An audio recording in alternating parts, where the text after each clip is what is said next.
Jo Freja ville Schemmerunjong, till emot. Jo Freja ville Schemmerunjong, Schemmerunjong. Oppakamad. Hello and welcome to today's BattleMech review. Today we're going to look at something that's not that common, yet we've all seen a few of them floating around. The Flea is a bug mech, so it's one of those small mechs that everybody has access to, but this is probably the rarest of the bunch. It follows the same rules and the same guidelines as a regular bug mech, so it's around 20 tons. It doesn't do much damage on its own. It should be used as a scout, so there's a few different things for it. But the Flea really is in its own category because it never really penetrated the market like the others did, and it never really found a footing like the others did.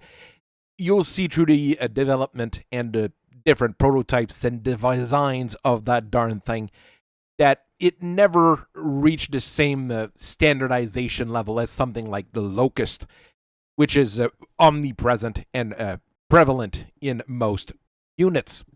Another thing that we're going to see is that the Wolf Dragoon were big proponents of that particular mech, which is quite odd since the clans don't actually have a version of the Flea on their own side. So let's get into it. To talk about the Flea first, well, you have to look at where it really came from, and that is at the very start of the history of BattleMechs. This one came out in 2475 originally, named the Trooper, and it was meant to be the early light mech and one of the first machines built by the Free Worlds League.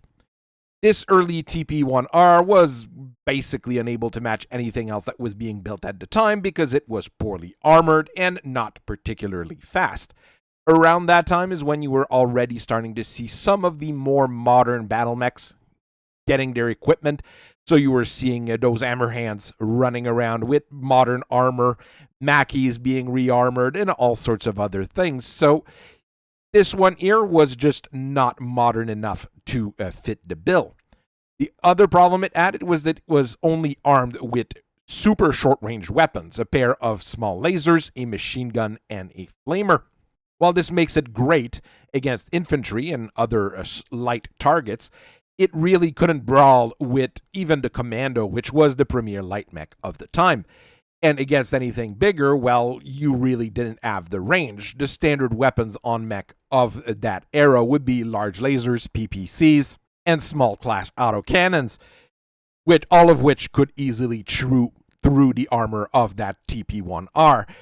It really didn't fit the bill, but it did give experience and knowledge to the people in the Free Worlds League on how to actually build a light mech, which is what was really needed at the time. And so the Trooper was relegated to the annals of history along with the officers that decided to build it, and the company moved on and started building the FLE-4 Flea instead. This one used all the fancy modern technology from the early 26th century, the end of the Age of War, and the beginning of the Age of BattleMech, and it was arguably already a lot better than its predecessor just because of that. It still relied on 2 tons of standard plates for armor. On a 20-ton mech, that's still very, very, very, very low. And it was supposed to use its mobility to evade damage with a GM-120, giving it a top speed of 96 kilometers per hour, which is definitely not fast enough to really avoid all that much damage. What it did have, though, was a really big gun, a Martel large laser, supported by a pair of Martel small laser and an anti-infantry flamer in the chin. That's a thing you will see on pretty much all Fleas going forward. But here, you could use it as a mobile sniper of sort, and it could fight those early commandos, which also packed large lasers. It was a better design overall, but having such little armor on it really made it too fragile to stay in the fight for very long. Moving things around would probably have helped a little bit, anything to increase the armor on it, but still, it sold well enough to the Free Worlds League, but never made gangbuster, especially when things like the Locust came out. Of course, it wouldn't be a good Free Worlds League design if they didn't go stupid every once in a while. In 2519, they released the FLE-14, which was meant to be an ultralight mech, because why not? At this level of technology, ultralight mechs were definitely not going to be able to do what they were supposed to do. This one, though, did have very good top speed at 150 kilometers per hour, and it could jump 120 meters, so the mobility on it was pretty decent to avoid shots. The problem is, in order to get that kind of mobility on an ultralight mech at 15 tons, came to at a major cost. All you had was a single ton of armor for protection, and your only weapon was a medium laser. Nowadays, you have a lot of space-saving and energy-saving technology out there. You could probably rebuild the Flea 14 with all sorts of brand new technology to make it more efficient. The problem is, it would probably be expensive enough to pay for a medium or even a heavy mech. So do the math when you try to do these kinds of things. There was a single production run of the FLE-14, and the project was completely scrapped afterwards, and it's not a mech that you will really see running around. While the FLE-4 that we just talked about, you might still see some in various forms or various levels of disrepair across the inner sphere. The production model which lasted the longest was the Flea 15, which basically came into production and stayed into production through most of the Succession War with not much modifications. This one had 3 tons of armor and still had that GM120 engine in order to defend itself, which is barely enough. But what it has is far more weapons than just about any bug mech in its category. You've got a pair of Martel medium laser, a pair of Martel small lasers, a pair of Sperry Browning machine guns, and a chin-mounted flamer. You've got basically double the firepower of most other light mech in its category, especially against infantry. You're not going to be able to stay in the fight for very long, but against infantry or against other bug mechs, it's probably going to be able to do quite well. This is basically the bug mech or the scout or the anti-infantry mech for people who want to brawl and are on a budget. Those were easy to find because nobody was really buying them, at least on the open market. Was it a massive military project? Well, the Free Worlds League military had quite a few of them, but it still wasn't their most popular mech, as the Locust is standard for just about everyone. Now, really, don't ask me why the Wolf Dragoons really liked the Flea. It's not even a model that was in use in any of the clans at the time, and I haven't seen any Flea Cs floating around. I haven't had any battle ROM or gun cam footage of anything regarding Fleas in the clan homeworlds, but the Wolf Dragoon bought and used quite a few of them. In order to rebuild their scouting force after the Fort Succession War, Jamie Wolf struck a deal with Earthworks Incorporated, and they started building a brand new set of Fleas on Assumption, Bernardo, and Victoria. That would mean that a whole lot of Fleas got onto the market. They were supposed to go all to the Wolf Dragoon, but there was a significant amount which fell off the back of the truck. Other things that happened was that the people at the Mechwarrior stole the plans. They were probably just bought off someone at Earthworks and started building Fleas of their own.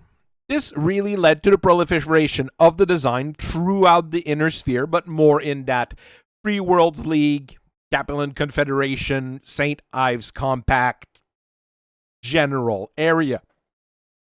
This Flea 16 is the first Flea that people will actually remember, just because it's the one that was used by the most people.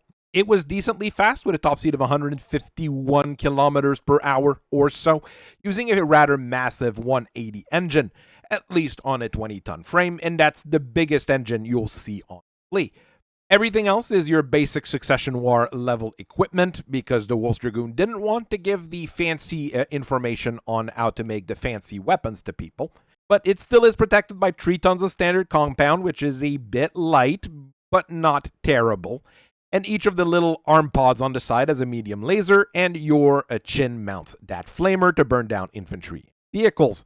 It's not as well armed as the previous one, but it is a lot faster, and is going to serve fairly well as a scout. Compared to the Locust, it's even faster, so that's a big plus for it. And you have more firepower on there than on, well, I'm not going to say all Locusts, There's so many different variants of it, but this one has both anti-tank and anti-infantry measures on it, so it is perfectly functional. Modernizing it is also a possibility. There's plenty of room inside to move things around or place things differently. Rearmoring it with ferrofibrous is not terribly difficult. It's not going to give you a huge buff in protection, but, you know, it's cheap enough that it might be worth it.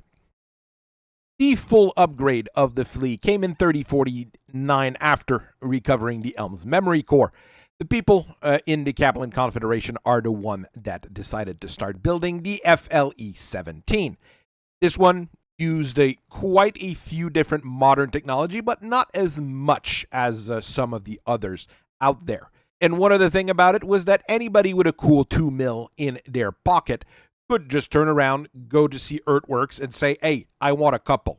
The engine was downgraded to a GM 120 for a speed of 97 kilometers per hour, but there was a mask tied into it to give it burst of speed of 119 kilometers per hour. I do think that's a bit of a waste. Could probably take that mask off, increase the engine to a 140, and you'd have a better average speed rather than having to risk your actuators every time you turn on that mask. My personal preference for mechs that are a bit tougher is what is causing me to say that. The skeleton was made of endo steel and it was still covered by 3 tons of standard plates, but it was really heavily armed, at least for a mech of that era, with a pair of medium pulse lasers, a pair of small lasers, and a chin-mounted flamer. This here will give you massive short-range punch, but you do lose on the range on there since those are inner sphere medium pulse lasers and they're entirely terrible. So I'm not sure if that is actually as much of an upgrade as some people think. There really weren't a dozen of Flea variants coming out afterwards. The FedCom Civil War didn't really see any, and you basically had to wait until the Jihad until a whole bunch of them started coming out. The first one, the FLE-19, is basically a war crime machine. You get 8 machine guns in 2 arrays on the arms. Those are 7.77 machine guns, so not the high caliber ones, but you generally get a better range on them, at least for a standard penetration. To make things even more painful, you've got that chin-mounted flamer. So basically, you can find any group of protesters or people who disagree with the current state of the government and just tell them what's up. Your only real big punch weapon on there is a rocket launcher 10, which does give you an okay one-time damage in a way. This one doesn't have a mask either. It's really meant to walk around the city and threaten people that are living in it. It's really not meant to be a frontline fighter. Next up is the aptly named Fire Ant, which was first seen on Carver 5. It's not a common design, but it has been around for a little bit, and this one has an endo-steel chassis and a mask for bursts of speed, and it's only protected by 2.5 tons of plate. So once again, it's not a frontline machine. This is a war crime simulator with a loadout of 6 machine gun, fed by 0.5 ton of reload, so you're going to have to reload fairly often, but I mean, that's only if the 3 flamers you've got on there are not enough to make sure the protesters stop protesting. It's not fantastic. Honestly, it's actually not very good, except in that one specific role where it's going to do really well. I do think this propensity for war crime led the Capellans to love the Flea even more, so in 3071 they released another variant, the FLE-20. This one follows the previous model. You've got that GM 120 engine, a mask, endo steel, the whole package. This one, however, for protection uses a Guardian ECM and 2.5 tons of stealth armor. It's not a whole lot, but stealth armor is going to protect you more if you're at longer range from your enemy. So this one is decent at that, trying to sneak around and being an okay scout. Once again, probably would drop that mask and boost up the engine, would be more practical in the long run. And this one can actually snipe. Well, not really snipe, but at least shoot at a decent range with a pair of ER medium lasers and a light PPC. Of course, if you turn on the stealth armor and start shooting everything, you're going to burn yourself to death. It's a trade-off that you have to do. This one is not terrible. But again, there's a few things I might move around if it was just me. And I'm never a massive fan of stealth armor, but that's probably also because we don't build it around here. The most modern one, at least for now, came out from Kaplan Factories in 3139 and was tagged as Flea 21. This one still uses a stealth armor and a Guardian ECM, but uses a much larger light 180 engine with a supercharger. It's, again, a bit of a trade here. I'm not a massive fan of superchargers because they can actually blow your engine. A light engine on a light mech really doesn't matter because once you've lost a side torso on a light mech, you're pretty much dead anyways. They could even have gone with an XL for all that I care there. For your weapons, it's pretty limited. It goes back to something a little bit more light, with a pair of ER medium lasers and a chin-mounted ER flamer, which gives you a little bit of extra range on it for a little bit of loss of power. It's a very decent weapon, at least from experience with it. Does Flanagan have a kit for the Flea? Well, we do get them all the time around here due to our proximity to the Capellan Confederation.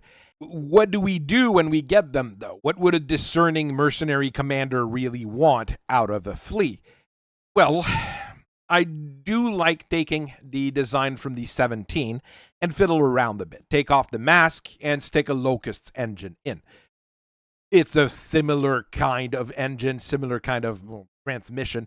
Basically, once it's tied to the musculature, and you don't have that mask to worry about, that can cause problems with the repairing and the fixing of the machine. For weapons, I much prefer having 2 standard medium lasers, 2 small pulse lasers, and that chin-mounted flamer. You have a lot of firepower on there still. You keep the range of those standard medium lasers. You could probably upgrade those to ER medium lasers and clan small pulse lasers. And I mean, if you're ready to put the money down, I can fix up just about anything. But here, this is more of a standard, I want a scout on a budget kind of refit. As with anything that comes into my stores, I'll be also turning the armor into ferrofibrous because it's easier for me to source and to produce. The Flea is really one of those things that stuck around because people needed battle mechs.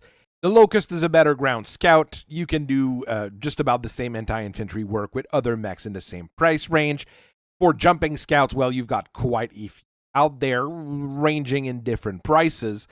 But the Flea is generally not too expensive. It's easy to repair. It's got decent technology on it, but is nothing too far out of the ordinary. And Down Under Lock mercenary commanders will be happy to grab them because it will fit a few different roles, especially in that light mech brawling and anti-infantry work category. So it's not entirely terrible, but there are far better options, at least in the scout category, depending on which time frame you're wanting to buy your mech from. Keep an eye out. If Fleas are available, you've got the budget and you've got the pilots for them, they might be something to get. If there's something better available, you might want to save your money, basically. So I thank you very much for listening to me for so long. I hope you guys have a very nice rest of your day, and I'll see you guys later. Bye-bye.